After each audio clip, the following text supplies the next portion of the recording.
വിഷു ആഘോഷിച്ചത് വല്ലാത്ത സന്തോഷത്തോടു കൂടിയാണ്. പൊന്നിന് എക്കാലത്തെയും ഞെട്ടിക്കുന്ന വില കുറവിന്റെ ആ സന്തോഷം വിഷു ആഘോഷിച്ച എല്ലാ മലയാളികളുടെയും മനസ്സിനെ കുളിരണിയിച്ചു എന്ന് തന്നെ പറയാം. ഈ കണക്കിനാണ് കാര്യങ്ങളുടെ പോക്കെങ്കിൽ സ്വർണത്തിന്റെ വില കൂടി തുടങ്ങിയ അന്നത്തേതിൽ തന്നെ ചെന്ന് നിൽക്കുമെന്നാണ് കേൾക്കുന്നത്. കേരളത്തിൽ സ്വർണ്ണവില തുടർച്ചയായ രണ്ടാം ദിവസവും കുറയുകയാണ് ഉണ്ടായത്.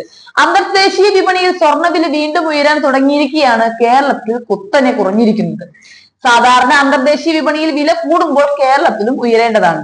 പുതിയ സാഹചര്യത്തിൽ വരും ദിവസങ്ങളിൽ കേരളത്തിലും സ്വർണ്ണവില ഉയർന്നേക്കും. കേരളത്തിൽ റെക്കോർഡ് വിലയിലെത്തിയ സ്വർണം ഇന്ന് 70,000 താഴേക്ക് വീണു. രാജ്യാന്തര വിപണിയിൽ സ്വർണ്ണവില ഉയരാനുള്ള എല്ലാ സാധ്യതയും തെളിഞ്ഞിട്ടുണ്ട്. ഡോളർ നിരക്ക് കുത്തനെ ഇടിഞ്ഞിരിക്കുകയുമാണ്.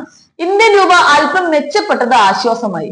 അമേരിക്കൻ പ്രസിഡന്റ് ഡൊണാൾഡ് ട്രംപ് ആരംഭിച്ച ചുങ്കപ്പോര് ഡോളറിന്റെ വിശ്വാസ്യത തകർത്തിരിക്കുകയാണ്. സ്വർണ്ണവില കുറഞ്ഞെങ്കിലും കേരളത്തിൽ ഇന്ന് വെള്ളിയുടെ വിലയിൽ മാറ്റമില്ല.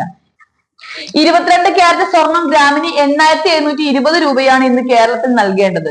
35 രൂപയാണ് കുറഞ്ഞിരിക്കുന്നത്. ഒരു പവന് 280 രൂപ താഴ്ന്ന് 69,760 രൂപയിലെത്തി.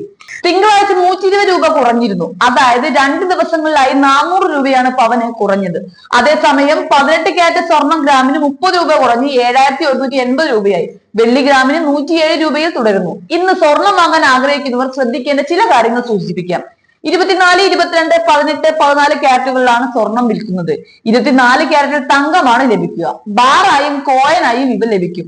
വിൽക്കുന്ന സമയം വലിയ നഷ്ടമില്ലാതെ പണമാക്കി മാറ്റാനും സാധിക്കും. അതേസമയം 22 ക്യാരറ്റിൽ ആഭരണങ്ങളും കോയിനുകളുമാണ് ലഭിക്കുക. ഇത്രയും വില കൂടിയ വേളയിൽ ആഭരണം വാങ്ങുന്നത് നഷ്ടമാണ്. കാരണം പണിക്കൂലി, GST, ഹാൾമാർക്ക് ചാർജ് എന്നിവ കൂടി സ്വർണ്ണാഭരണം വാങ്ങുമ്പോൾ നൽകണം. ഈ ആഭരണം വിൽക്കുമ്പോൾ ഇവയെല്ലാം നഷ്ടമാവുകയും ചെയ്യും. 22 ക്യാരറ്റിനേക്കാൾ 12,000 രൂപയോളം കുറവാണ് 18 ക്യാരറ്റിലെ ആഭരണങ്ങൾക്ക്. ഇതിനേക്കാൾ 8,000 രൂപയോളം കുറവാണ് 14 ക്യാരറ്റിന്.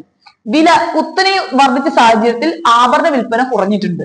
ജ്വല്ലറികൾ ഈ പ്രതിസന്ധി നേരിടുകയും ചെയ്യുന്നു. വിവാഹം പോലുള്ള ആവശ്യങ്ങൾക്ക് സ്വർണം എടുക്കുന്നവർ പഴയ ആഭരണങ്ങൾ പുതുക്കി വാങ്ങുകയാണ് പലരും ചെയ്യുന്നത്. പഴയ ആഭരണം കൊടുത്ത് പുതിയത് വാങ്ങുമ്പോഴും നഷ്ടം വരും. വീണ്ടും പണം കൂട്ടിച്ചേർത്ത് വേണം ആഭരണം വാങ്ങിക്കാൻ. അന്തർദേശീയ വിപണിയിൽ ഔൺസ് സ്വർണത്തിന് 3,227 പുതിയ വില. വിപണിയിൽ അസ്ഥിരത നിലനിൽക്കുന്നതിനാൽ പല രാജ്യങ്ങളും നിക്ഷേപകരും വൻതോതിൽ സ്വർണം വാങ്ങിക്കൂട്ടുന്നുമുണ്ട്. അതുകൊണ്ട് തന്നെ വരും ദിവസങ്ങളിൽ കേരള വിപണിയിലും വില കൂടിയേക്കും. ഡോളർ സൂചിക 100-ന് താഴെയാണ്. ഇന്ത്യൻ രൂപയുടെ മൂല്യം 85.72 ക്രൂഡ് ഓയിൽ വില $65 ഉയർന്നു. ബ്രെന്റ് ക്രൂഡ് ബാരലിന്റെ വിലയാണ് $65 പിന്നിട്ടത്. അമേരിക്കയിൽ WTI ക്രൂഡ് ബാരലിന് $61. UAE മർബൻ ക്രൂഡിന് $66. ക്രൂഡ് വില നേരത്തെ $80 മുകളിലായിരുന്നു. ഒപെക് രാജ്യങ്ങളിൽ ഉൽപാദനം കൂട്ടാൻ തീരുമാനിച്ചതും അമേരിക്കയുടെ വ്യാപാര നയവുമാണ് വില പൊടുന്നനെ താഴ്ത്തിയത്. ക്രൂഡ് വില കുറയുന്നത് ഇന്ത്യയെ സംബന്ധിച്ചിടത്തോളം നല്ലതാണ്. കാരണം ആവശ്യമുള്ളതിന്റെ 80% എണ്ണയും ഇറക്കുമതി ചെയ്യുന്ന രാജ്യമാണ് ഇന്ത്യ. മാത്രമല്ല സൗദി അറേബ്യ ഏഷ്യയിലേക്ക് നൽകുന്ന ക്രൂഡിന്റെ വില കുറയ്ക്കാൻ തീരുമാനിച്ചതും ഇന്ത്യക്ക് നേട്ടമാണ്. റഷ്യ, ഇറാഖ്, സൗദി അറേബ്യ എന്നീ രാജ്യങ്ങളിൽ നിന്നാണ് ഇന്ത്യ പ്രധാനമായും എണ്ണ വാങ്ങുന്നത്.